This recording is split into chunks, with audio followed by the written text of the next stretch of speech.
Alors, on avait corrigé la petite application d'hier là sur la chronophotographie ou pas?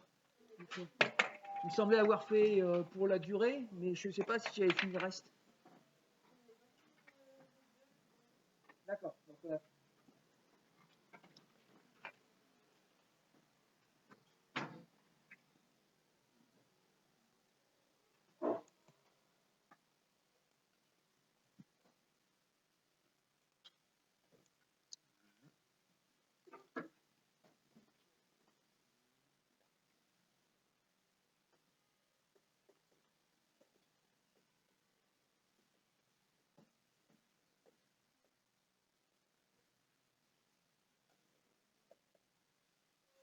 donc on est à 200 photos par seconde, donc on a vu 200 photos par seconde, ça veut dire 199 intervalles de temps.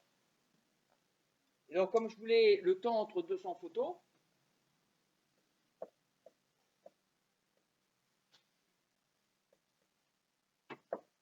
c'est bon cette histoire de 200 photos, 199 intervalles de temps? C'est clair pour tout le monde? Donc l'intervalle de temps que j'ai entre deux photos, c'est petit t égale à 1 sur 199. De toute manière, ça ne change pas grand-chose, hein, ça vous fait environ, c'est quoi, c'était 5,02 ou quelque chose comme ça? 5,02 10 puissance moins 3 secondes, au lieu d'avoir 5 10 puissance moins 3 secondes, ça ne change vraiment rien du tout. C'est juste pour l'idée, hein, de bien retenir que au niveau du temps, il faut faire attention comment on compte.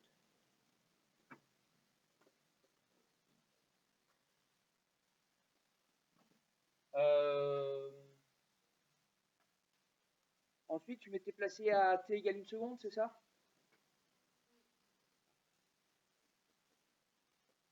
Et j'avais une vitesse v qui était égale à 10 mètres par seconde. C'était ça ou pas? Ouais.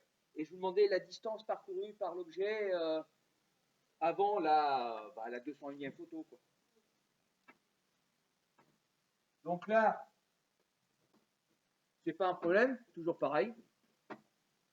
On applique la relation.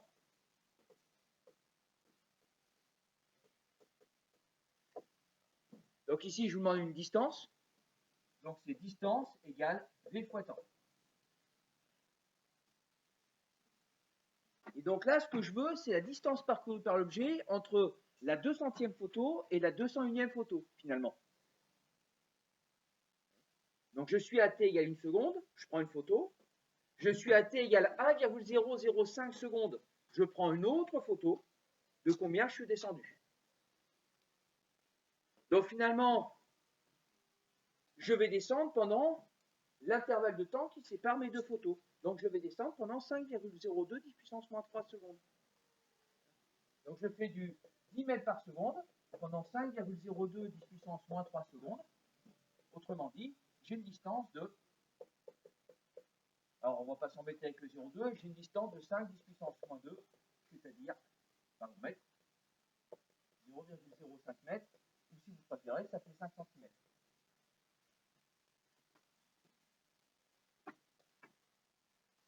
D'accord sur l'idée? Pas de question particulière pour ça?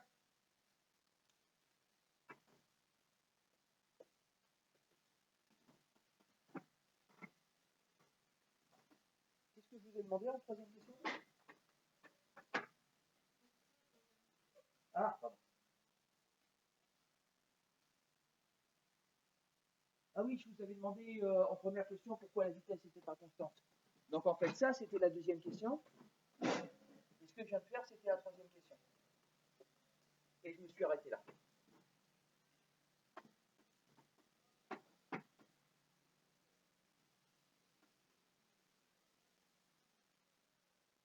Voilà sur cette partie-là. Est-ce que vous avez des questions? Vous avez la Naya, s'il vous plaît. C'est bon pour tout le monde? Parce que là, on a fini.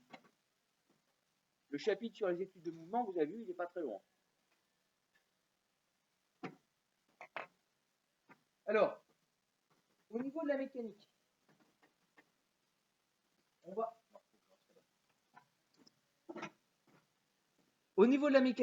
va avoir trois parties. Cette première partie, c'est l'étude du mouvement.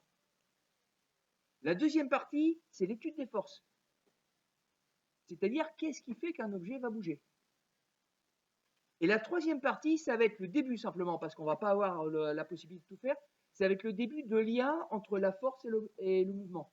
C'est-à-dire que j'exerce une force sur un objet, quel mouvement il va avoir après que j'ai exercé ma force. Voilà les trois parties.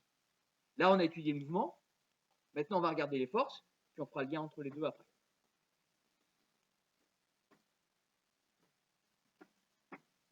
Ça va, c'est bon pour tout le monde? Donc, fin du fin du chapitre. Deuxième chapitre de mécanique.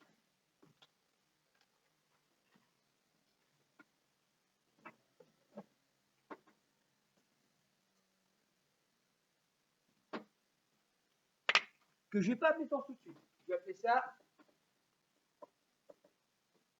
interaction mécanique.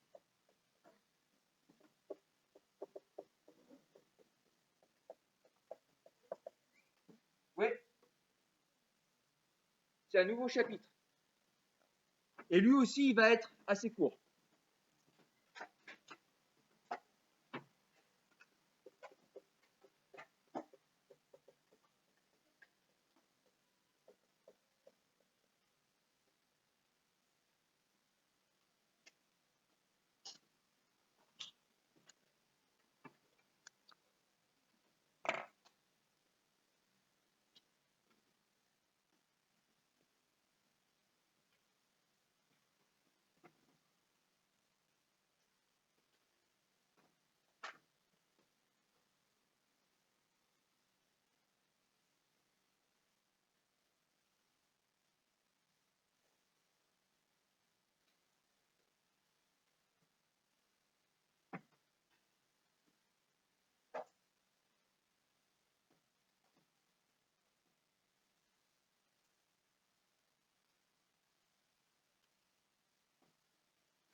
Et tout le monde y est?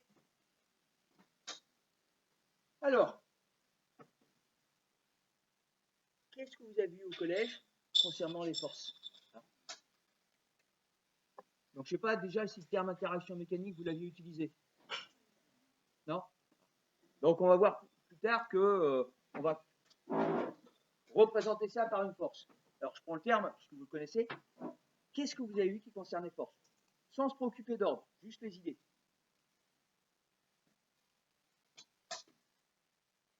À ce point-là, vous n'avez pas fait de force du tout. Il n'y a rien qui vous revient par rapport à ça. Alors, bon, on reprend depuis le début, là. De toute manière, on aura fait depuis le début. Interaction mécanique. Rien que ça, déjà, c'est compliqué. La notion de force elle-même, donc ce qu'on va voir par le biais d'interaction mécanique, c'est quelque chose de compliqué. C'est quoi? Vous êtes assis sur vos chaises. Est-ce qu'il y a une action entre vous et la chaise? Comment on sait s'il y a une action entre quelque chose et vous? Ouais. C'est-à-dire que dès qu'il y a une contact, il y a une action. Il peut y avoir des actions sans contact, mais dès qu'il y a une contact, il y a une action. Puis surtout, l'idée, elle est simple. Hein. Si je veux savoir s'il y a une action entre vous et puis un objet, je retire l'objet et je regarde ce qui se passe. S'il ne se passe rien, il n'y a pas d'action. S'il se passe quelque chose, c'est qu'il y avait une action.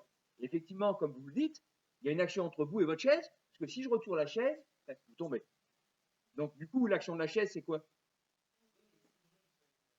Pardon? Non. Mais par contre, si vous arrivez à la chaise, si vous soulevez. Alors, je vais d'abord terminer sur nous, et puis ensuite. Donc, je sais qu'il y a une action de la chaise sur nous, parce que si je retire la chaise, je tombe. Et donc, la chaise, elle sert à quoi? Voilà, à nous retenir, à nous empêcher de tomber. Donc, c'est clair, il y a une action. Après, derrière, c'est pour ça que moi, j'utilise le terme interaction. Interaction, il faut le prendre en deux mots. Interaction, c'est-à-dire action entre deux choses. Vous n'avez jamais une action exercée par un objet avec un autre sans qu'il y ait la réciproque. C'est toujours une action qui est entre deux objets. Et donc, si effectivement la chaise a une action sur nous, on a une action sur la chaise. Et on fait quoi sur la chaise? Imaginez qu'au lieu d'avoir un beau carrelage comme ça, on ait du sable. Oui. Eh ouais. On pousse la chaise vers le bas. Et donc, nous, la chaise, qu'est-ce qu'elle nous fait? Entre guillemets, elle nous retient, d'accord, mais surtout, elle nous pousse vers le haut. Et ce qui est important, c'est que finalement, la somme de ces deux actions, ça a tendance, alors s'annuler, c'est peut-être pas le bon terme, mais les deux actions sont corrélées. Et la somme des deux, en gros, ça fait 0. Et ça, c'est vrai partout. Je suppose que ça vous est arrivé sans faire exprès, ou même en faisant exprès, de, je sais pas moi, taper sur un meuble, quelque chose comme ça. C'est vous qui avez tapé sur le meuble. C'est le meuble qui devrait avoir mal. Pourquoi si je fais ça, j'ai mal au poing? Parce que, ouais, mais c'est moi qui ai tapé. C'est elle qui doit avoir mal. Alors, oui, ouais. Au moment où je frappe, j'ai une action. Et mon action, quand je frappe par rapport à la table, il se passe quoi sur la table? Qu'est-ce que mon poing fait sur la table? Alors, la conséquence, effectivement, c'est une vibration. Mais moi, je ne fais pas une vibration quand je fais ça. Concrètement, ma table, je fais quoi? Ouais, si elle n'est pas assez solide. Là, mais là, elle est suffisamment solide. Non, quand je tape, allez pas chercher des trucs très compliqués. Hein. La mécanique, c'est toujours simple. Quand je tape, je pousse la table vers le bas. Je la pousse de manière un peu vigoureuse, mais je la pousse vers le bas, c'est tout. Et qu'est-ce que fait la table? C'est comme votre chaise. Quand je tape, je pousse la table vers le bas, et elle exerce une force sur moi qui pousse mon poing vers le haut. Et c'est parce qu'elle pousse mon poing vers le haut que j'ai mal. Prenez quelque chose, je sais pas moi, même quelque chose de très dur, mettez-le comme ça, tapez dessus en le lâchant. Vous aurez mal. Non, parce que ça va faire comme ça. Et donc le temps d'interaction sera tellement faible qu'il y aura très peu d'action sur votre objet. C'est ça l'idée. C'est interaction mécanique, action entre deux objets. Par contre, si je dois définir interaction, vous vous rappelez, je vous ai dit souvent, les choses qui sont simples, qu'on voit de manière quotidienne, finalement, à mettre en mots, c'est pas simple. Exercer une action sur un objet, concrètement, qu'est-ce que ça veut dire? Et ça, c'est difficile. Avoir une action sur un objet, c'est exercer un certain contrôle sur lui et sur ce qu'il va faire. Ce qui est facile de savoir, c'est que va provoquer mon action. Mais dire ce qui se passe exactement, c'est compliqué. Et quand j'exerce une action sur un objet, qu'est-ce qui peut se passer sur cet objet? Qu'est-ce qu'il va faire? Le truc le plus simple, je tape sur la pâte à modeler, qu'est-ce qu'elle fait? Ouais. Et donc, si je mets de manière un peu plus générale, je la déforme. Vous ne pouvez pas avoir un objet qui se déforme tout seul. Il faut forcément qu'il y ait une action mécanique qui s'exerce sur lui. Qu'est-ce qui peut se passer d'autre? Si je tape sur quelque chose, donc la première idée, c'est ça. Boum, je le déforme. Ensuite, ouais. Mais l'aplatir, pour moi, je vais revenir à, il change de forme. Ouais. Ouais. Il peut être comme ça, et au lieu de taper comme ça, je tape comme ça. Oui. Ouais. Mais là aussi, je vais revenir un petit peu à la même idée. C'est s'il est cassé, il n'a plus la même forme. Ouais. Et donc, je reviens à déformer. Mais effectivement, deuxième chose, je le mets en mouvement. Vous n'avez rien qui puisse se mettre en mouvement sans qu'il y ait une action mécanique qui s'exerce dessus. Pour que votre voiture avance, il faut qu'il y ait un moteur qui consomme de l'essence qui lui donne une action. Pour que vous marchiez, il va falloir que votre hanche lance le pied vers l'avant. Bref, à chaque fois, il y a une force. Donc, une action mécanique. Donc, ça va me servir à déformer un objet, aplatisser, le casser, faire des trucs, ce que vous voulez. Ça va servir à le mettre en mouvement.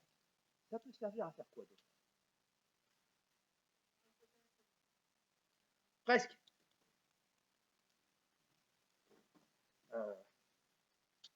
Qu'est-ce qu'elle est?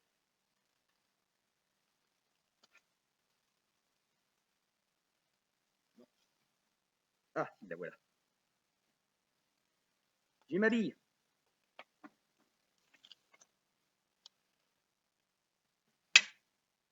fais une action mécanique, je la pousse.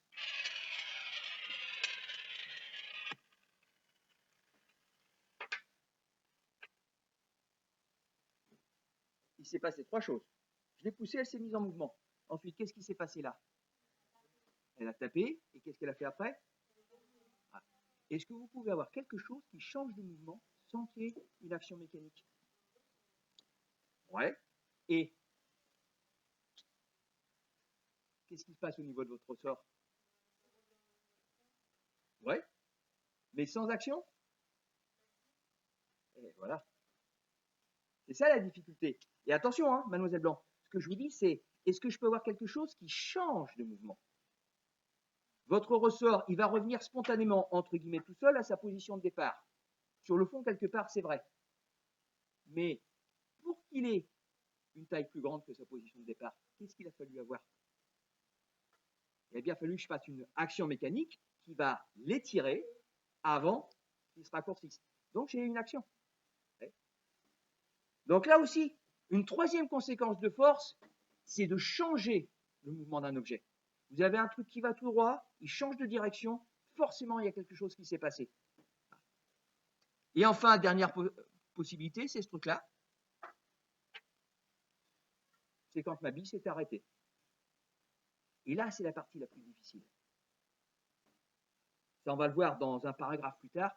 Le plus difficile, c'est d'avoir ça en tête. Un objet, si vous le laissez tout seul, il continue à avancer tout droit. Spontanément, le mouvement naturel d'un objet, c'est d'avancer et d'aller tout droit. Pour arrêter quelque chose, il faut qu'il y ait une action mécanique. Et ça, c'est très inhabituel. Parce que nous, quand on regarde l'autonomie, les objets s'arrêtent, parfois on a l'impression qu'ils s'arrêtent tout seuls. Vous prenez un ballon, même ça, hein. Je le laisse bouger. Qu'est-ce qui fait qu'il bouge là? Ouais. Et donc, quelle est la force qui s'exerce sur lui? Ouais. Et c'est quelle force qui le fait descendre? Il y a effectivement l'action de la table qui l'empêche de descendre verticalement. La table est en pente. Est-ce que, entre guillemets, la pente, c'est un objet? Ouais, et sa propre force, ça s'appelle c'est le poids qui fait le descendre. Quand vous avez quelque chose qui est en pente, ce qui fait descendre, c'est son poids, c'est-à-dire l'action de la Terre. C'est pas la pente qui le fait descendre. C'est parce qu'il y a un poids qui l'enterre vers le bas. Ah. Vous connaissez l'océan Indien? Donc, en gros, entre l'Afrique et puis l'Inde. Dans l'océan Indien, vous avez un trou qui fait plusieurs kilomètres de diamètre, 200 mètres de profondeur. C'est-à-dire que quand vous regardez de loin, vous avez la mer qui fait ça. Bon, je laisse de côté les vagues. Hein. Et ensuite, ça fait ça. Et ce trou, il ne se remplit pas. Il est naturellement comme ça. Pourquoi? Parce que c'est un endroit de la Terre où la force poids est plus importante qu'ailleurs. Donc l'eau est attirée plus vers le bas à cet endroit-là. Vous avez tous les objets qui sont liés à un mouvement en pente, c'est parce qu'ils sont entraînés par leur poids. Si vous avez à cet endroit-là un poids qui varie, votre objet peut ne pas être sur un support en pente et ne pas bouger du tout.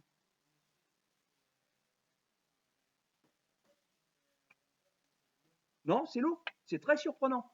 Vous avez, enfin, je veux dire, c'est un petit peu comme si vous remplissiez votre baignoire et qu'au milieu de la baignoire, il y a un trou de 20 cm.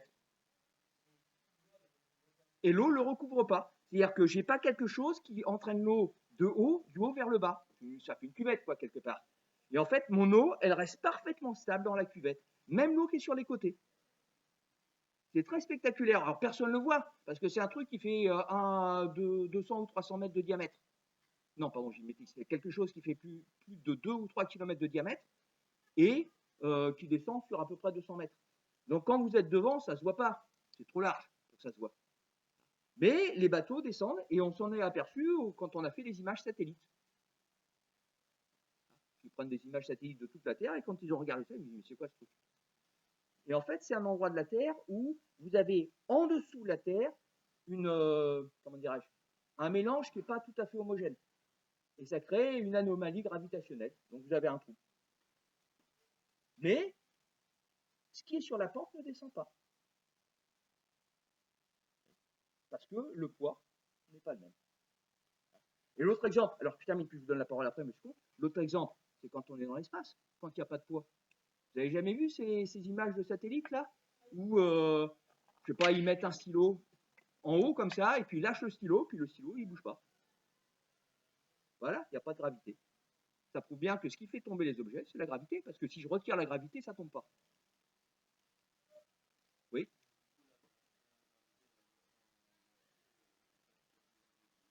Ouais. Tout objet qui a une masse subit la gravité. Mais on verra dans notre cours, parce que c'est notre paragraphe d'après, tout objet qui a une masse crée aussi de la gravité. Ce qu'il y a, c'est que, donc nous, quelque part, quand je fais ça,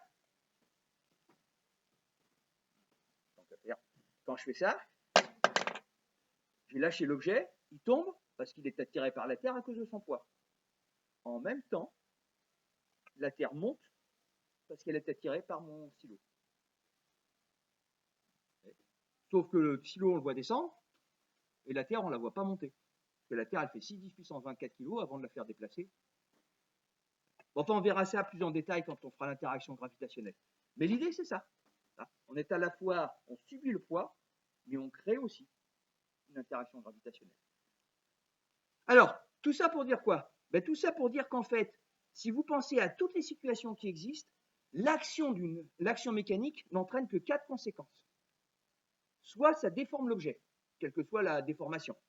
Soit ça le met en mouvement, soit ça change sa direction de mouvement, soit ça arrête le mouvement. Il n'y a que ça. Donc, on va avoir du mal à définir ce que c'est qu'une interaction mécanique. Qu'est-ce qui se passe exactement quand j'ai deux objets qui sont en action? Mais par contre, on va définir très facilement les conséquences de l'action mécanique. C'est clair ce principe? Oui. Allez, définition.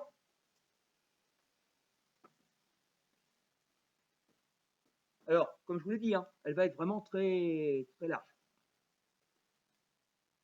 On appelle action mécanique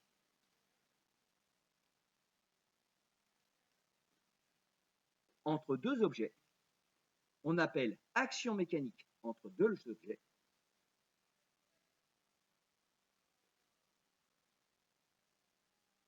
le fait qu'un de ces objets,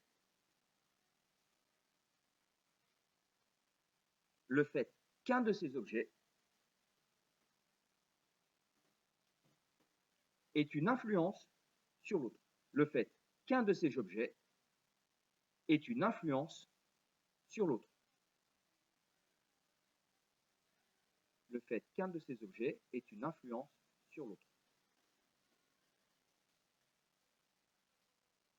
Vous rajoutez entre parenthèses, dans ce cas, l'autre objet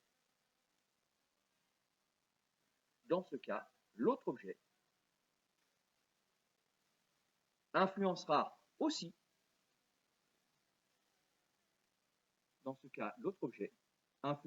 aussi, le premier.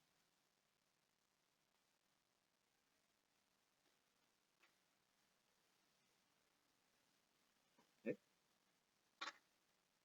Là, vous êtes en train de serrer vos stylos pour écrire. Si vous serrez un peu fort le stylo, et puis vous regardez vos doigts, vous verrez que vos doigts sont déformés. Pas beaucoup, mais un peu déformés. Ils sont un peu aplatis à l'endroit où il y avait le stylo. Vous avez serré le stylo a exercé une action en sens inverse et a serré, entre guillemets, la peau. Oui. À partir d'où? L'autre objet a aussi une influence sur le premier.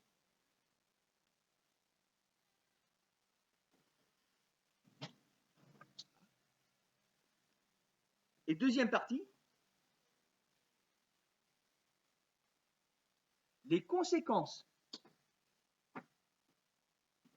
Donc, deuxième partie, les conséquences d'une action mécanique. Les conséquences d'une action mécanique sont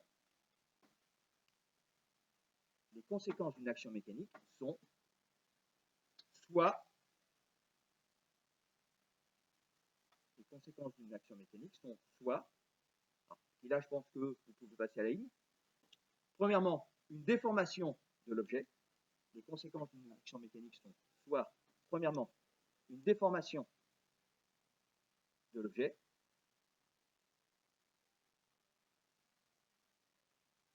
deuxièmement, une mise en mouvement de cet objet, une mise en mouvement de cet objet, troisièmement, un changement du mouvement de l'objet,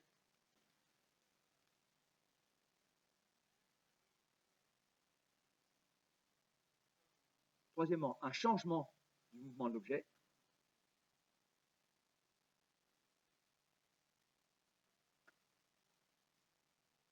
et quatrièmement, l'arrêt du mouvement de l'objet.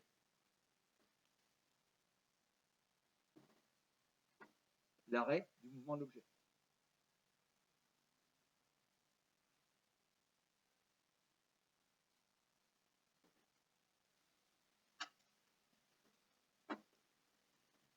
Concrètement, vous avez toujours le premier. C'est-à-dire, même si on regarde ce qui se passe quand je mets un objet en mouvement, ou quand j'arrête le mouvement d'un objet, ou quand je change de mouvement, il y a toujours une petite déformation. Systématiquement. Il y en a qui jouent un peu au tennis, ou ce genre de truc? Ouais. Alors, je ne sais pas pour les autres, mais quand vous prenez une raquette de tennis, et puis vous regardez le cordage du tennis, qu'on appuie dessus. Quand c'est une raquette actuelle et que le cordage est bien fait, vous pouvez appuyer ce que vous voulez, hein. Ça ne fait pas bouger les fils. La raquette de tennis, elle a un cordage qui est très, très, très tendu. J'ai eu l'occasion de voir des mouvements de raquettes de tennis quand ça tape au service sur une balle.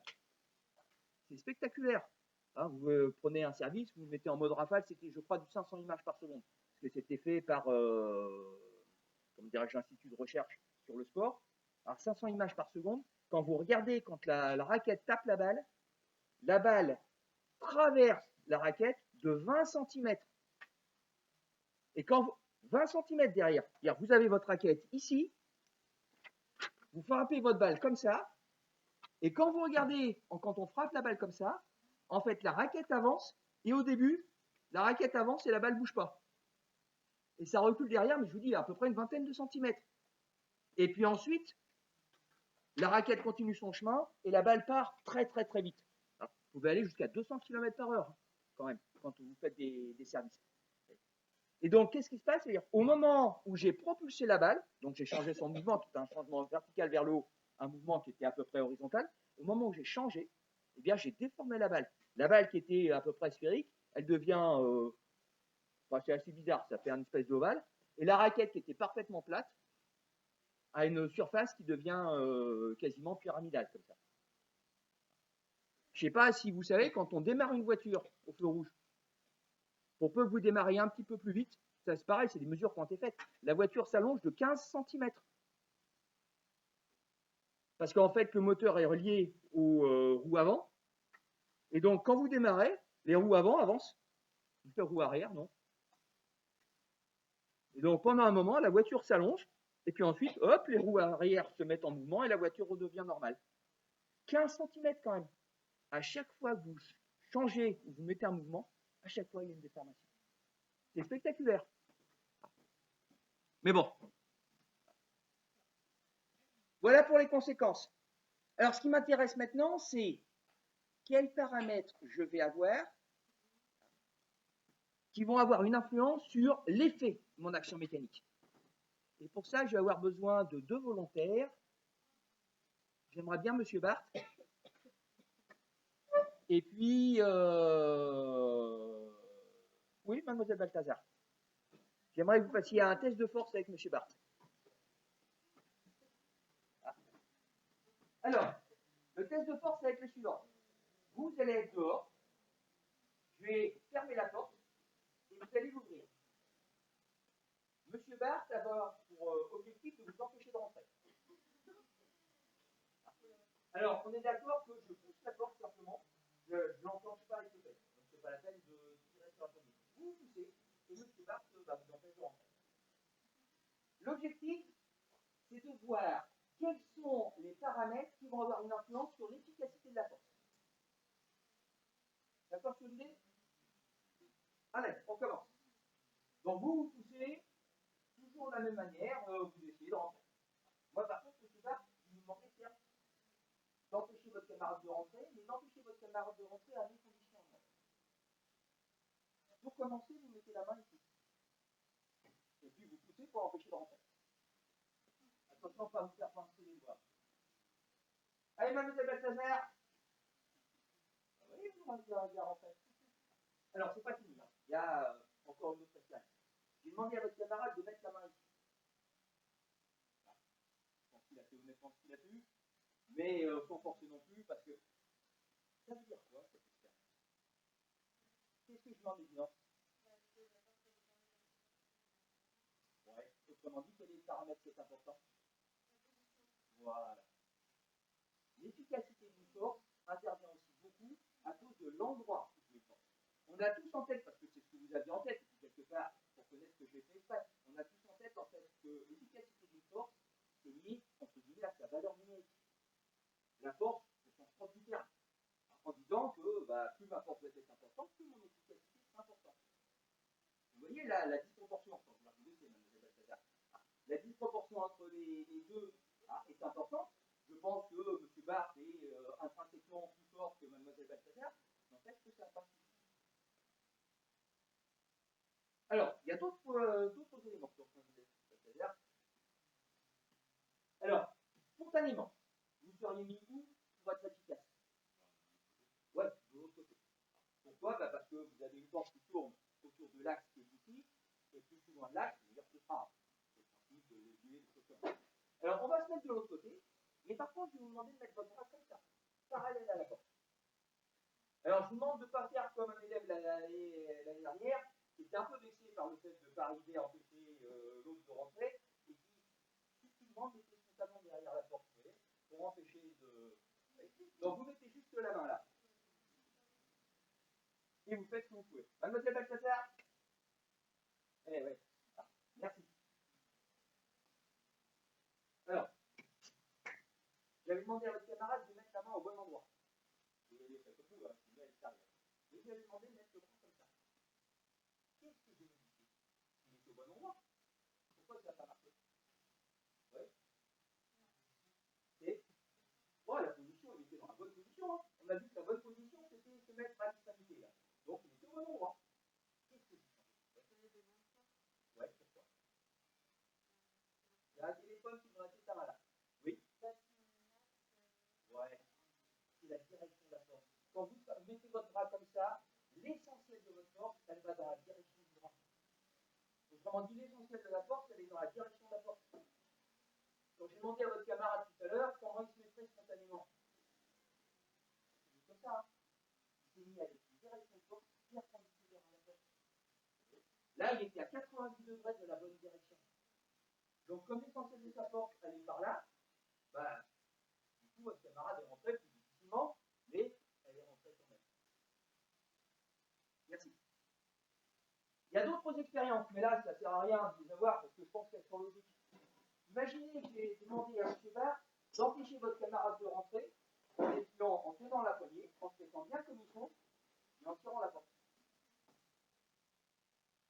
Vous pouvez empêcher votre camarade de rentrer en tirant la porte. Non,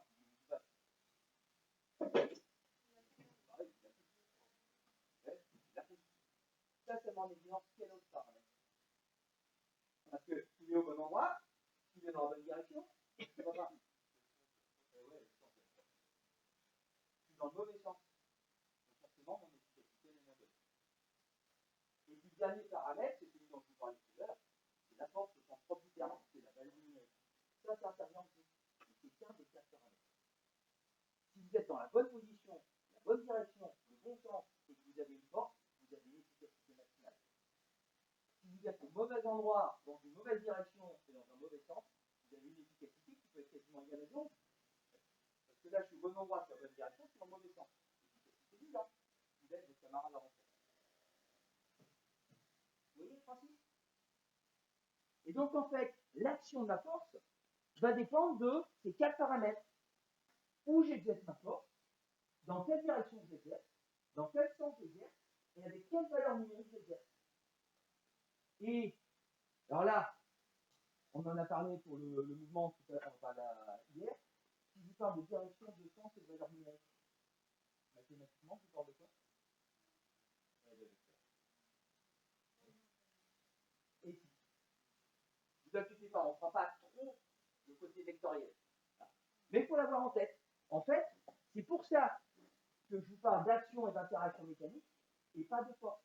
Parce que la force, c'est la représentation mathématique d'une action mécanique. Donc c'est un modèle, ce n'est pas quelque chose de vrai, c'est une interprétation de ce qui se passe. L'exemple du pardon, c'est le poids. Le poids, on en a parlé, c'est la gravité, c'est l'action de la Terre sur nous. Vous avez vu au collège le poids? Je un petit peu. Certains oui, d'autres non. Quand on représente le poids sur un dessin, on le représente comment? Ouais. Mais visuellement, on le représente par une flèche. Je viens de vers le bas. On le représente par une flèche. Si je fais un petit dessin avec un objet et que je représente le poids, je fais une flèche, je déciderai que c'est pas de poids. C'est pas vrai. Sur un objet, le poids il s'exerce où? L'action de la Terre sur un objet, elle s'exerce où? On la dessine au centre. Mais ouais, c'est ce que tout le monde fait, on dessine au centre. Mais en fait, la force concrètement, réellement, s'exerce partout. Si vous coupez un ongle, il tombe. Ça prouve bien que le poids s'exerce sur votre ongle aussi. Et donc, on représente l'action de la Terre par un vecteur force. Mais c'est pas vrai, c'est pas comme ça qu'elle marche. Quand je tape sur la table, je vais représenter le fait de taper sur la table, là, je fais mon point avec une flèche. Mais en fait, quand je tape, c'est toute la surface du point qui agit. C'est pas juste en endroit où je dessine ma flèche. Donc, le vecteur force, c'est simplement une représentation de ce qui se passe. C'est un modèle mathématique. Du coup, je ne vais pas montrer genre du film. Bon, c'est pas grave. Est-ce que vous avez des questions là-dessus? Non? On met ça par écrit?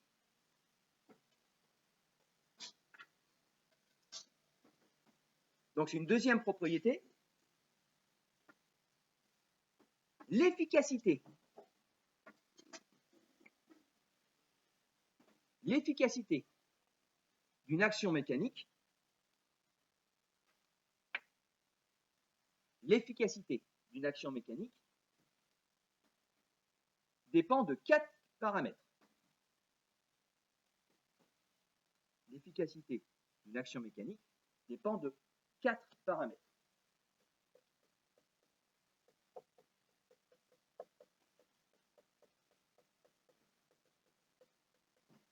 Premièrement, je vous l'ai mis au tableau, le point d'application.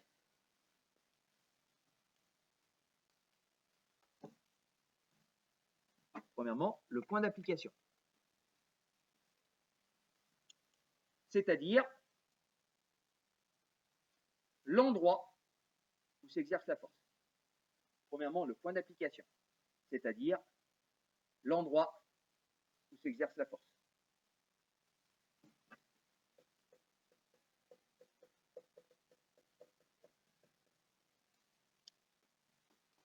Deuxièmement, la direction dans laquelle on exerce la force. La direction dans laquelle on exerce la force. Troisièmement, le sens dans lequel on exerce la force. Le 2, la direction dans laquelle on exerce la force.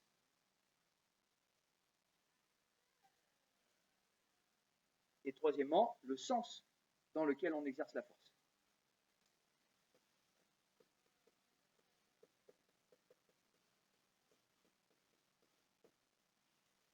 Donc, troisièmement, le sens dans lequel on exerce la force.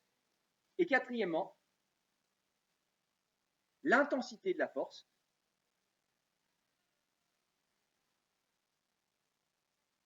Quatrièmement, l'intensité de la force, c'est-à-dire sa valeur numérique. Quatrièmement, l'intensité de la force, c'est-à-dire sa valeur numérique.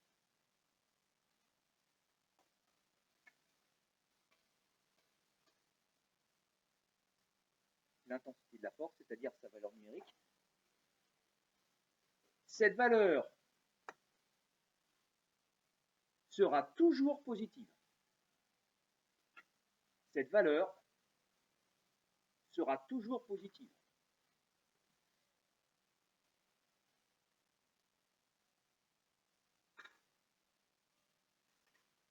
Attention, hein, cette valeur sera toujours positive. Ça, vous devez le savoir. Il y a plein d'erreurs que j'ai tous les ans sur on fait un calcul, on trouve une valeur de force négative et ça pose pas de problème. Une force est toujours positive. Donc cette valeur sera toujours positive. Et comme toutes les valeurs numériques, on est bien d'accord en physique, il y a des unités. C'est quoi les unités de la force? Alors kilo, c'est la masse. Oui. Pardon? Ah, les joules, c'est l'énergie. Non? C'était joule aussi? Pas, il me semblait qu'il y avait une main qui s'était levée. Oui? C'est les newtons. Cette valeur numérique sera toujours positive. Elle se mesure en newtons. Donc ça s'écrit comme ça, newton.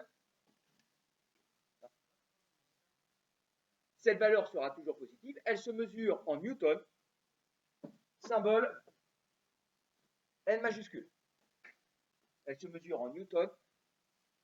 Symbole N majuscule.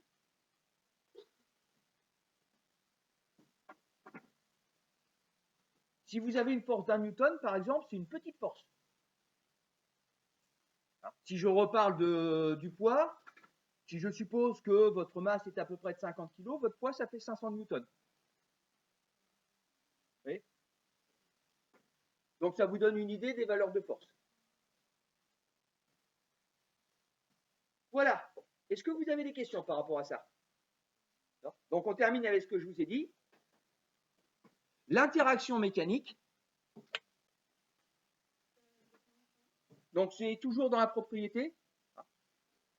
Là on a vu les quatre caractéristiques.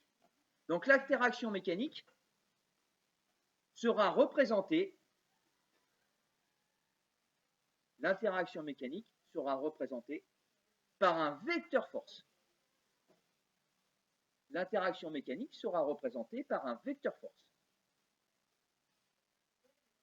L'interaction mécanique sera représentée par un vecteur force. Oui, vecteur et puis force après. Après, je vais faire comme tout le monde a l'habitude. Au lieu de parler de vecteur force, je parlerai juste de force. Mais il faudra avoir en tête deux choses. La première chose, c'est que ce sera un vecteur. Et la deuxième chose, j'insiste dessus, ça ne représente pas la réalité. C'est juste un modèle. Ça simplifie les choses. On essaye de coller le plus possible à la réalité, comme on a déjà vu pour les atomes ou pour autre chose. Mais c'est qu'un modèle. Dès qu'on travaille sur les choses précises, tout de suite, on décompose le vecteur force en plusieurs actions, etc. Voilà. Alors, qu'est-ce que c'est qu'un vecteur? On en a parlé lundi. Quand je vous vois réagir systématiquement quand c'est les vecteurs, oulala, c'est compliqué. Voilà. Allez pas chercher plus loin. Un vecteur, c'est une flèche. Donc si je veux dessiner un vecteur, j'ai besoin de savoir quoi? Voilà. Comment je vais dessiner une flèche? Et comment je vais dessiner une flèche? Effectivement, il faut que je sache trois choses. Voilà, la direction. Ensuite, et le sens, c'est représenté par quoi? Ouais, c'est ça. La direction, c'est représenté par le trait. Le sens, c'est représenté par la flèche. Et la troisième chose qu'il faut que vous sachiez, ouais, et ça est représenté par quoi sur mon dessin? Ouais, c'est ça, la longueur du trait. C'est juste ça, hein. Faut pas aller chercher plus loin. Alors, par contre, la difficulté, c'est effectivement, où est-ce que je démarre ma flèche? Imaginez par exemple que, je vais le dessiner là, J'ai un objet rectangulaire, et puis j'ai une bille qui vient taper dessus.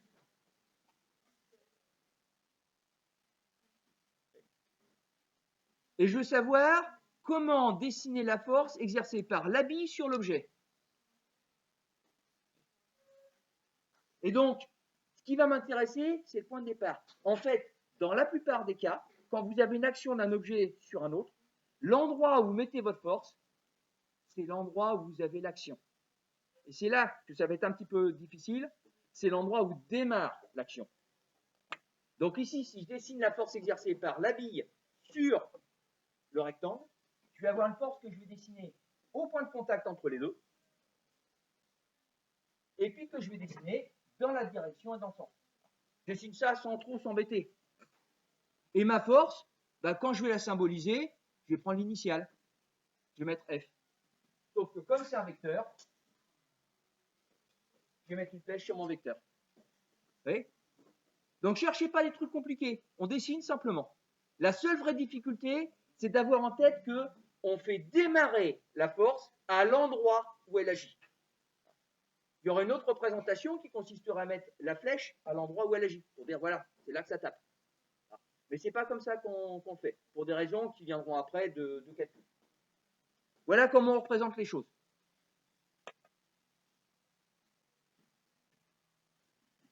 Voilà, là on a fait le tour des généralités. Est-ce qu'il y a des questions sur toute cette partie-là? Donc ensuite, on va travailler sur des exemples de force. Donc on va caractériser un peu les forces. On va prendre des exemples tout simples. Le premier exemple qu'on va prendre, c'est celui que la plupart d'entre vous avez vu au collège, c'est le poids. Donc on va regarder un petit peu cette force. Ensuite, on va regarder cette force-là.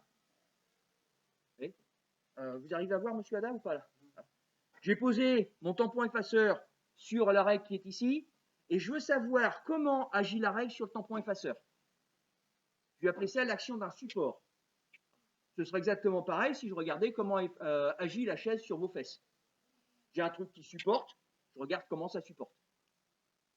Et là où on va compliquer un petit peu les choses, il faut bien le reconnaître, c'est quand on va travailler sur l'interaction gravitationnelle. Et là, on va avoir la formule qui sera la plus compliquée de cette année. Je ne pense pas qu'elle soit très compliquée à utiliser, mais comme elle a une forme mathématique qui est compliquée, automatiquement, ça fait un peu peur au début. Donc voilà les trois choses qu'on va voir. Donc on est sur un grand 2. Exemple de force.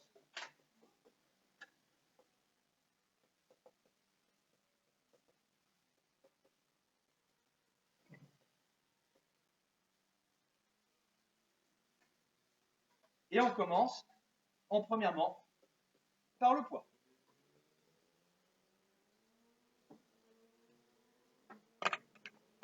Donc, exemple de force, poids. Mademoiselle Blanc et Mademoiselle Anaya. Soyez donc attentifs ici. Ah, pardon, Mademoiselle Brun. Et puis, ça fait 3 fois au moins que je me trompe. Désolé. Ah, là.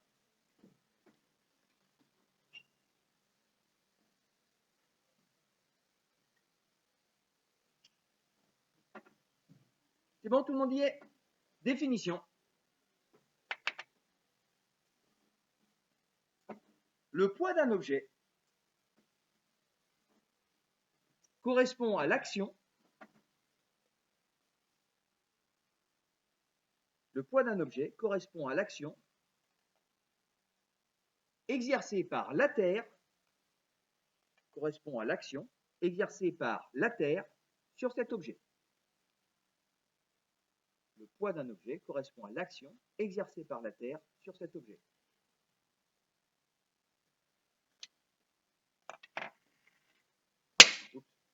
On le note. Alors je ne m'embête pas, hein, vecteur P, je prends l'initiale de poids. Donc on le note sous cette forme-là. Vecteur P. Bon, on va s'arrêter là parce que le reste est un peu long. On continuera ça vendredi.